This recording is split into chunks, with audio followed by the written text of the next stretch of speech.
એક રીતે જોઈએ તો ઇફ યુ કહે ને કે એનાલાઇઝ ઇટ વિથ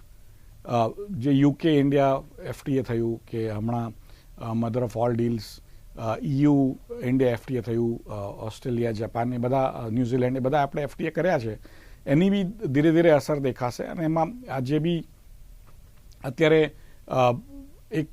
એક ફોકસ આ બજેટમાં પણ છે આર્ટિફિશિયલ ઇન્ટેલિજન્સ પર, સેમિકન્ડક્ટર મેન્યુફેક્ચરિંગ પર, બીજી ઘણી જે હાઈટેક એરિયાઝ છે એનું બી આ વખતે સમાવેશ કર્યો છે ફાર્માસ્યુટિકલ્સમાં, બાયો ફાર્મા અને એ બધા માટે. એટલે ઓવરઓલ જે ફ્યુચર્સ, જે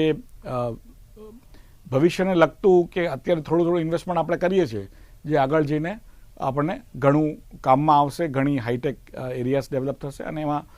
જે હાઈટેક એરિયામાં જે જોબ્સ ડેવલપ થાય એ બી હાઈ પેઇંગ હોય, તો એને કારણે ઘણી હાઈ પેઇંગ જોબ્સ બી ડેવલપ થશે. અને અત્યારે વિશ્વ પણ ડેટા સેન્ટર ને બધું બનાવી રહ્યું છે, એમાં આપણે પોતે એમાં ફાળો કરીએ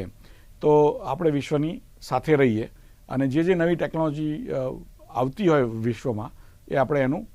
એક તરસે અનુરૂપ બનાવીએ, અનુકરણ કરીએ અને આપણે એને સમાવેશ કરીએ, એવી ભાવના આ બજેટમાં રહેલી છે.